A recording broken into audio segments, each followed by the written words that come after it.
Good morning, beloveds. Welcome. Welcome, welcome.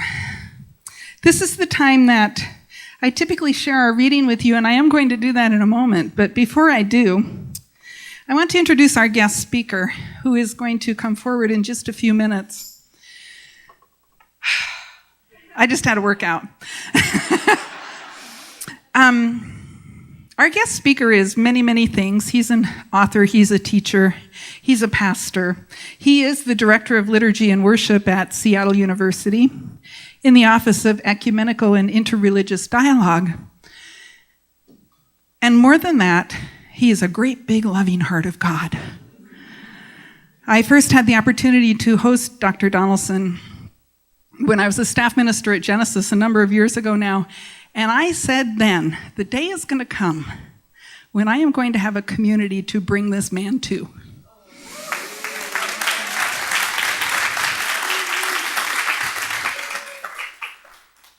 The great day of the Lord is right here. Hallelujah. I am so grateful to welcome Dr. Edward Donaldson to our community this morning. Let's give him some love.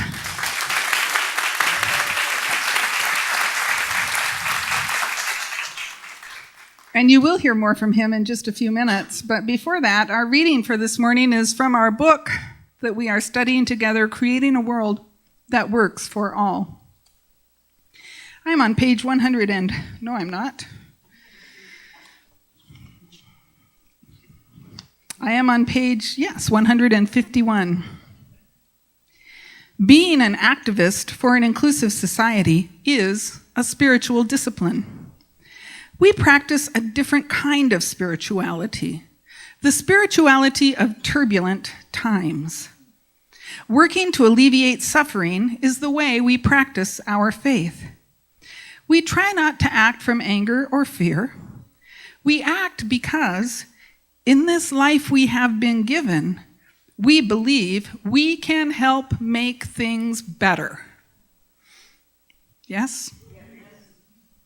Acting out of our compassion to lessen suffering and improve the lives of others is the way we celebrate the Spirit.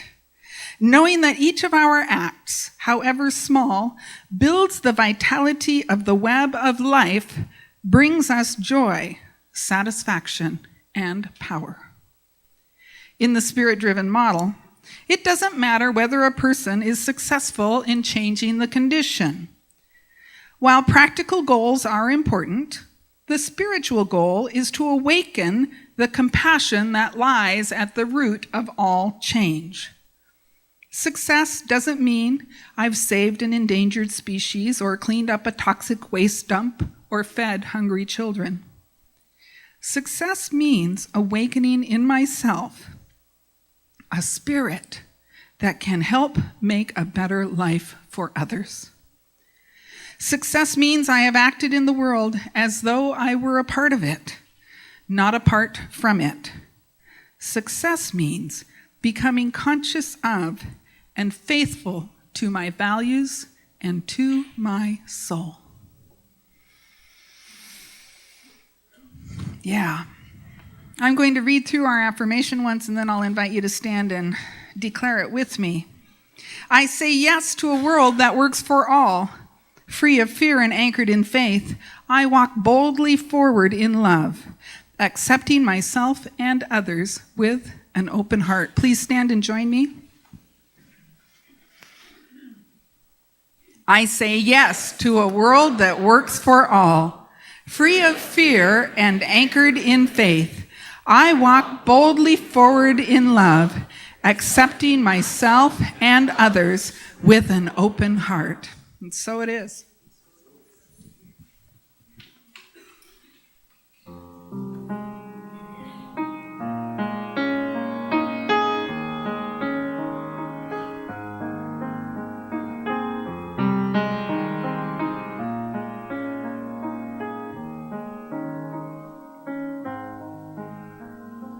I know this kind-hearted man. We've learned different prayers, we eat different foods, but still we're friends. His accent and dark-colored skin can make folks afraid even though they don't know him. Can we ever look past the surface and know each other? Come together in a world where everyone belongs and everyone's a gift. When we lift up each other, learn from one another, and keep in mind where we've come from. It's simple to see through the complexity, the beauty in everyone. Sometimes they want to hold hands, say their marriage vows, have a family and settle down. Will we embrace all their plans when her wife appears or his husband wears the wedding gown? Can we ever look past the surface and know each other? Come together in a world where everyone belongs and everyone's a gift.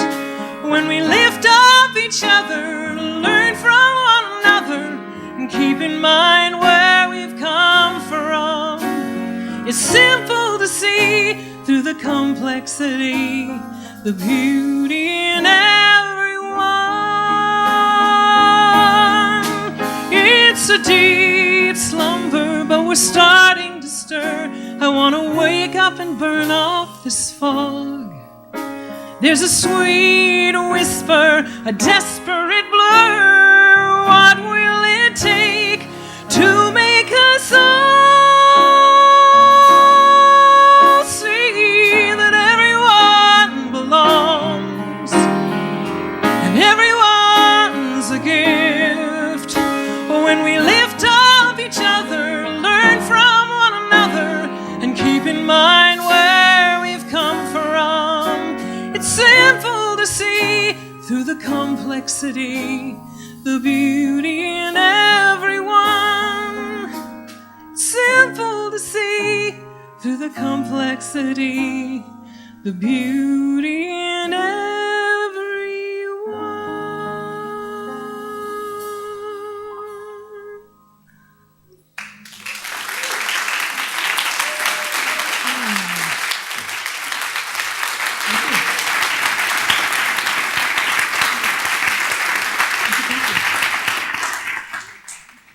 If I were at my home church this morning in my own community, this is the part of the service where I would run up to the front and say, "Hello, family," and they would all yell, "Hello," and I really can't start talking until it happens.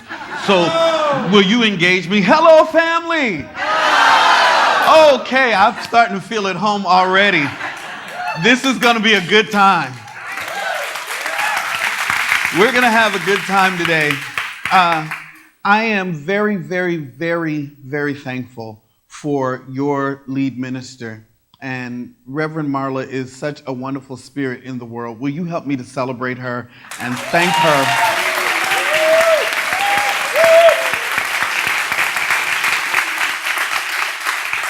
It's just right and good to celebrate people who are worthy of celebration. So that means you should be celebrating yourselves right now for being here and being together and being one big open family. I have some friends that took the drive over from Kent, and and it doesn't seem like it's very far, but in the new Seattle reality, Kent is on the other side of the mountains or something. I don't know what's happening with our traffic, but they took the drive, right? They risked it. They were brave to do that. Pastor Micah and Deacon Yvonne and Brother Armani, we're so thankful that you're here this morning. Thank you.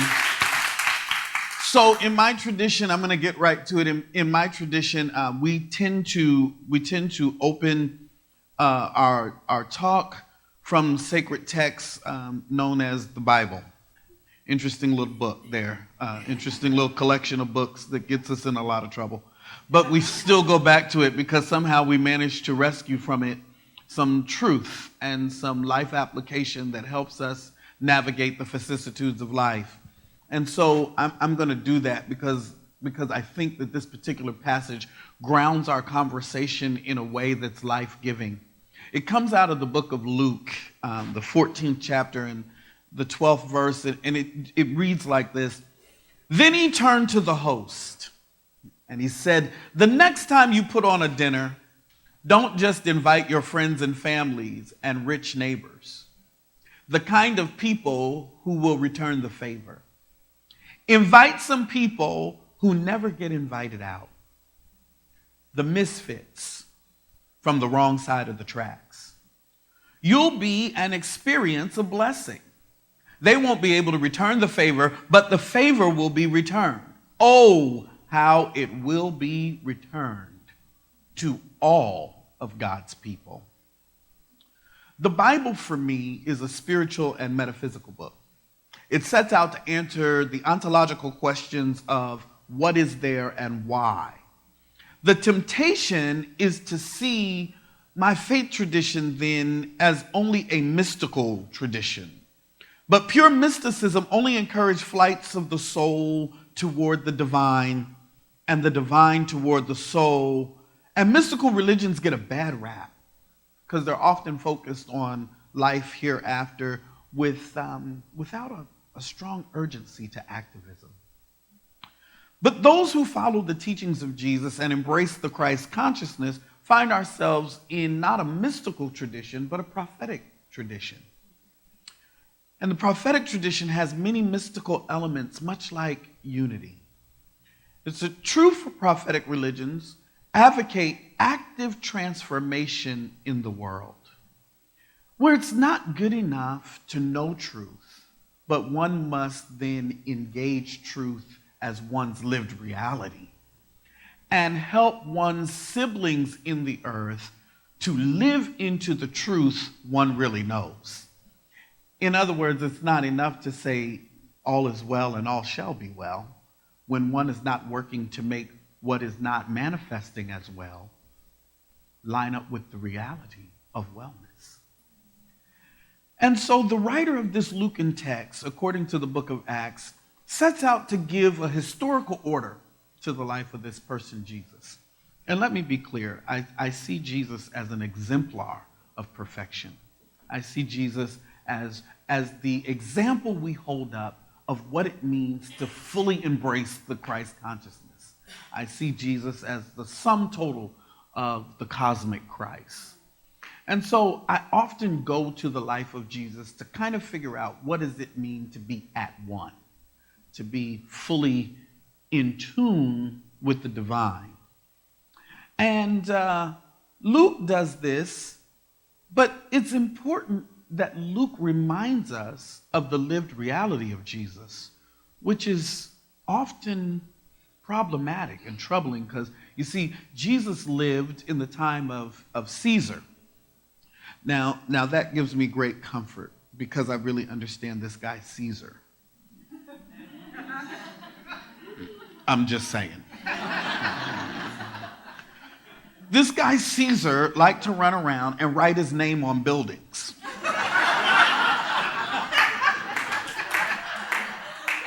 And he liked to do so in gold.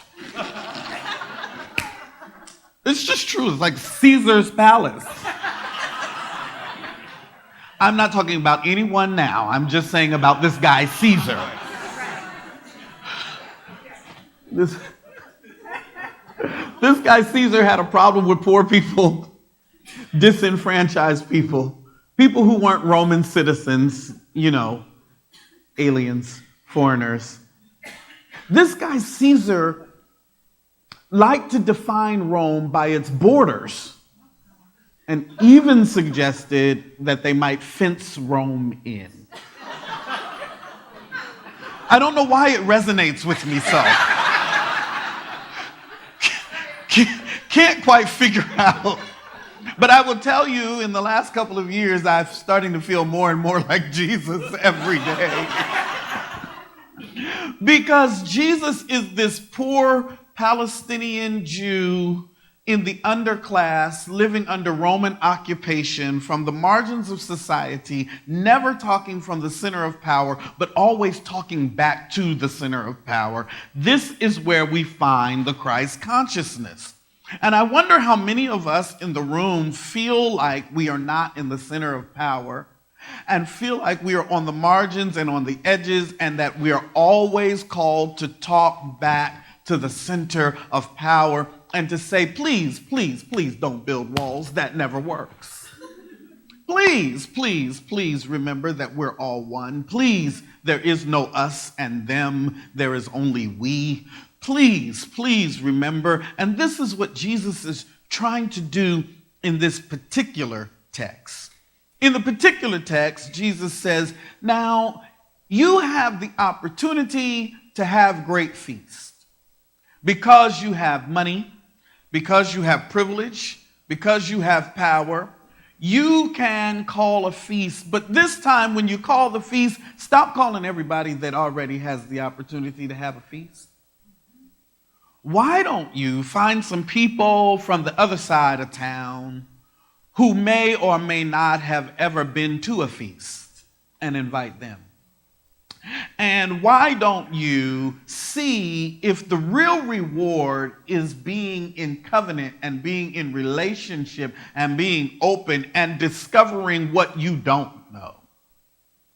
Because they may not be able to call you to a feast, but they may show you an aspect of God you haven't seen yet.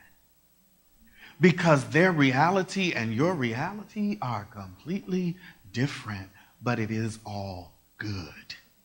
And we call that good God. And so Jesus is admonishing these people to do this thing. Now, I will admit to you, I struggled with this in my life. I'll tell you a little bit about myself before I close. I'm not from Seattle. That's very important to say. I'm from Philadelphia. It's a world away. You fly over, and then you get to, and then it's a city. And it's big. And so when we came here, my mother used to refer to Seattle as Legoland. Most of the time as she castigated my father for moving us here.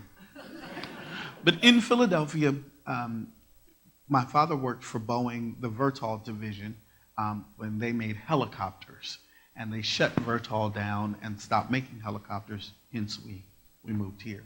My father's an air traffic controller for Boeing. He went to work for the Boeing Corporation in 1968. Now you can imagine that was an interesting thing.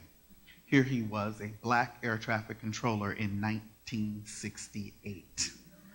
And in 1968, he was the only black air traffic controller at the Boeing company. And when he retired in 2010, he was the only black air traffic controller. Yeah, so my upbringing was slightly different than, there's this TV show, The Fresh Prince of Bel-Air. Does anybody know? In West Philadelphia, born and raised on the playground. No, I was from West Philly, but I had a totally different experience because my parents were what we would call upper middle class.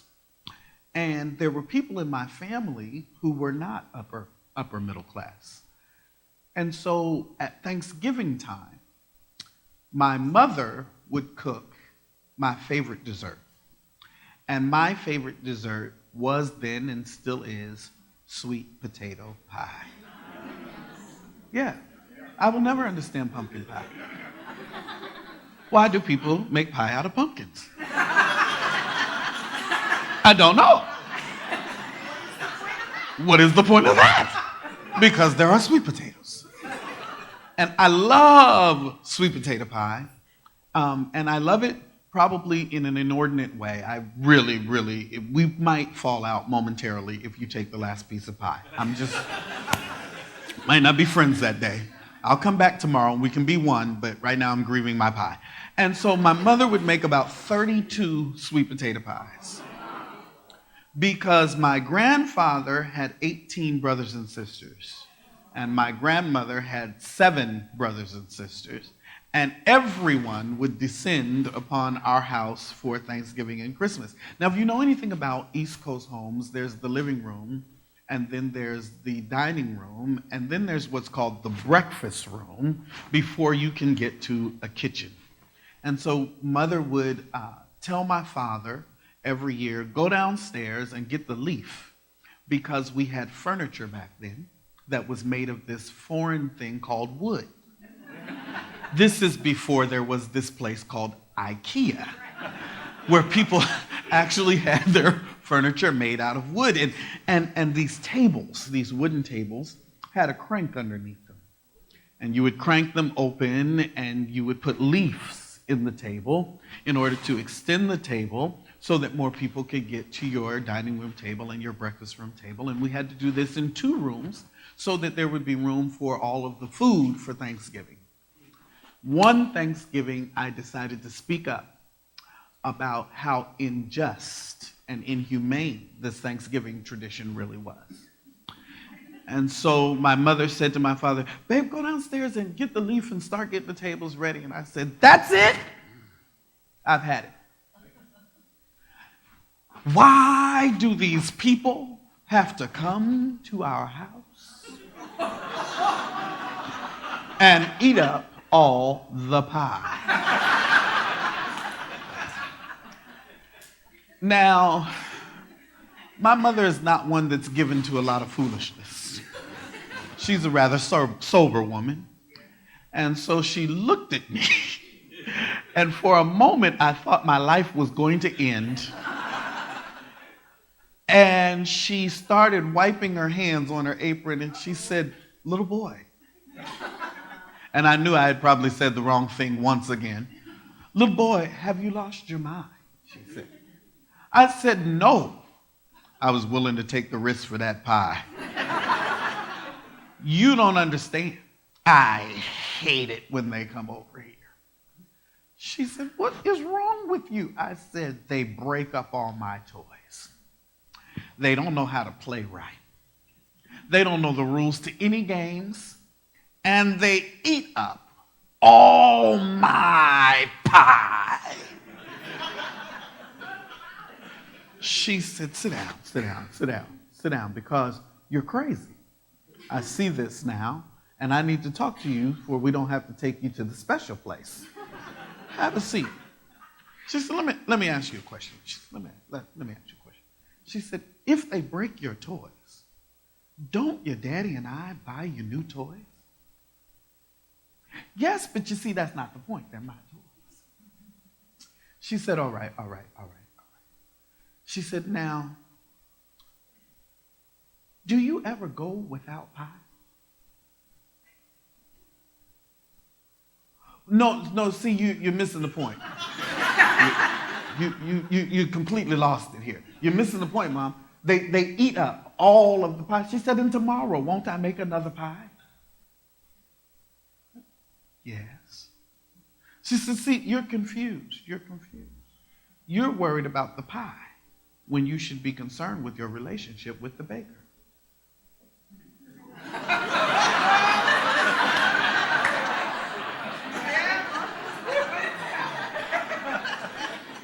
She said, son, let me tell you something. She said, your daddy and I have been blessed, and we have lots to share. And you see, some of our family does not have so much. And by the way, in the middle of her talk, she said, by the way, you don't have any pie. I just want you to know all of the pie belongs to your daddy and I. You just get to visit the bakery. You don't have any pie. But anyway, I digress. I found myself telling my 13-year-old this the other day when she told me what she wanted to do for vacation. I said, you're very, very poor. You have no money. You're very, very poor. You're also homeless, but your mother and I, we like you enough to allow you to come along on these things. You don't get a vote. Isn't it funny how we become our parents? It's the circle of life. So my mother, she explained to me that the reason my father went to work every day is to buy all of the ingredients for the pie. And the reason she made the pie is so that everyone would have pie to take home. And that we had been blessed and that we were fortunate enough to be able to have the pie, to give the pie, meant that there would always be more pie. And so she said, now your job is to go downstairs and help your father bring up the leaf for the table and make the table larger, because as long as there's breath in my body, there will always be room at this table for everyone. And if you don't like it, you can have your mail sent to a different address. Because that's what we do here. The reason I tell you this story is because I really think that the universe is calling us today and every day to get over ourselves and our love of the pie. I think we're being asked to remember our relationship with the pie maker and stop focusing so much on the things that we love and that we like and that make us comfortable until everyone has exactly what we have. Oh. Now that's hard because we have conflated capitalism for spirituality. And we literally believe that our things matter, that our stuff is important. And the more stuff we have, the better we are. And the happier we are. But I figured something out this week as I looked at the news. People with a lot of stuff are still not happy. People with a lot of stuff still don't know that their relationship is with the pie maker. The pie is only a result of our relationship with the pie maker.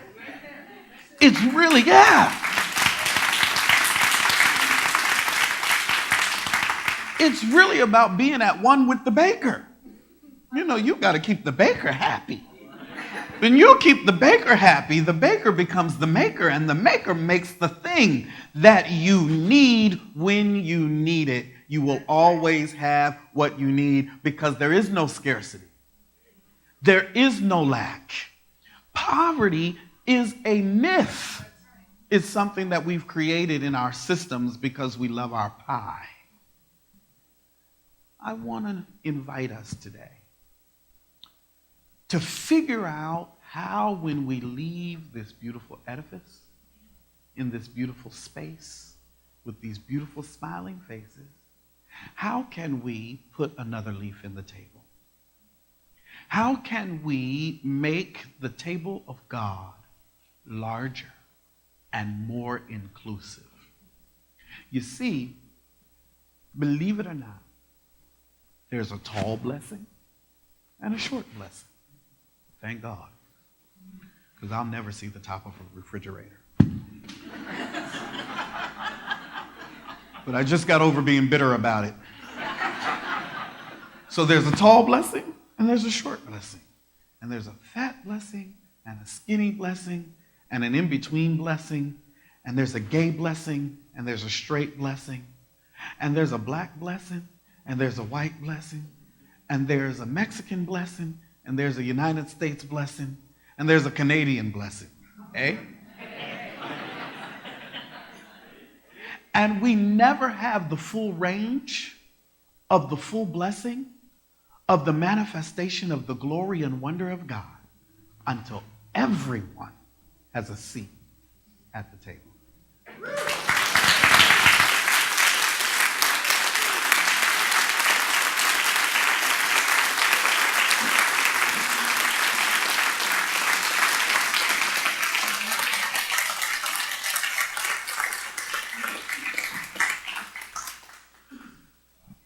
Now let me say something here.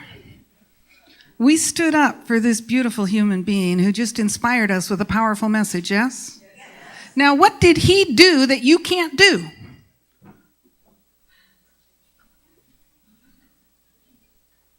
He knows some truth, and he shared that truth with us today, didn't he? And you know, what he knows, you know, because how many minds are there? One mind. We live and move and breathe and have our being in that mind, yes? Are you willing to allow that mind to be your mind, to know and to remember and to live from the place of oneness and unity that was just preached so effectively to you, and to allow yourself to be an instrument of that mind, the loving heart of God? Because I don't know about you, sometimes it gets to seem pretty easy to leave something like this feeling inspired and blessed. And then, oh, the Mariners are on this afternoon, I'm going to turn on the TV. Right? That's good. I mean, I'm a big fan. Let's watch the Mariners, absolutely. But you know, then we start to get back into the normalized thinking of separation and duality, the normalized experience that we have in the world that makes us feel as though perhaps we are not one, that we begin to forget the spiritual truth. And so what I want to do with you right now is invite you to become anchored in this notion. There is room at the table for everyone. And that I am the one extending the invitation and creating the place and putting out the good napkins and putting out the good dishes and saying, yes, I am creating a space for everyone in my life, in my heart, in my mind, at my table, in my home, in my consciousness. Because what is consciousness? It is cause. Yes? Yes. And so what I want to do right now is just do a little bit of prayer with y'all so that we can anchor in the awareness of oneness. I invite you to take the sacred breath with me, and as you breathe in, simply allow yourself to know the spiritual truth. One life, one presence, the allness and the goodness of God, God the infinite, God the oh so intimate, closer than our neck vein, nearer than our hands and feet, that which lives us and moves us and breathes us, has its being as us. We become open, receptive to this greater awareness. Our minds and hearts expanding and opening to the infinite. Yes, there is room in my heart. There is room at the table of my consciousness for all. I am a willing participant in the infinite oneness of the universe and of the universal presence right here and right now. In your heart of hearts, I invite you to simply say yes. I say yes to good. I say yes to God. I say yes to everyone and everything I see. I recognize that we are all part of the infinite whole. And that which I see is me. And there can be no separation and no duality. There is only the one presence. And so we stand in this truth and we leave this place certainly moving forward into our daily lives and walking with a new awareness, a new consciousness. The mantle of awareness has descended upon us and it cannot be separated from us again. We have been transformed this day by the power of this message. We are spiritual activists now, advocating for love, inclusion, the presence. Remembering the truth of who we are and remembering the truth of all. One life, one presence, one God. Please affirm with me in song right now, I am remembering who I am. I am remembering who I am. I am remembering who I am.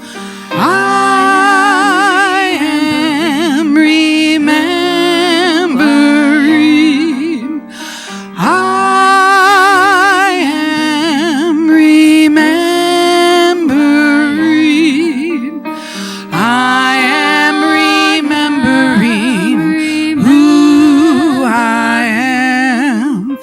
I am remembering who I am.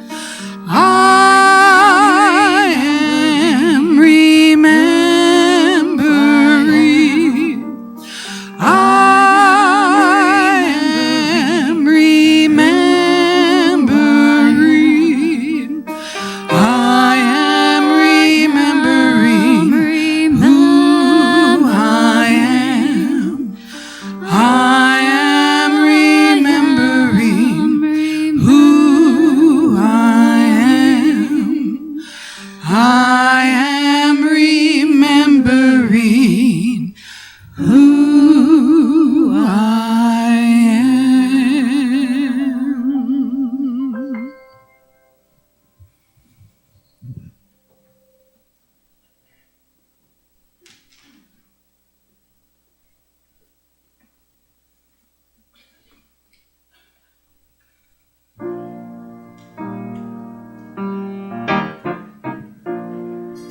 Let our hearts not be hardened by those living on the margins. There is room at the table for everyone. This is where it all begins. This is how we gather in. There is room at the table for everyone.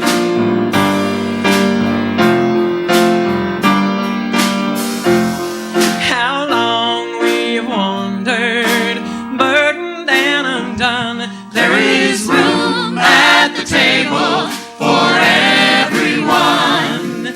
Let us sing the new world in. This is how it all begins. There is room at the table for everyone. There is room for us all, and no gift is too small. There is room at the table for everyone. There's enough if we share. Come on, pull up a chair. There is room at the table for everyone.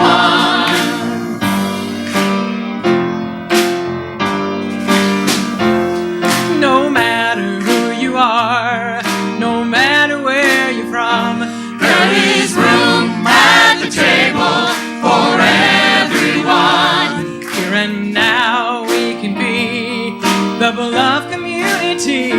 There is room at the table for everyone. There is room for us all. There is room at the table for everyone. There's enough if we share. Come on, pull up a chair.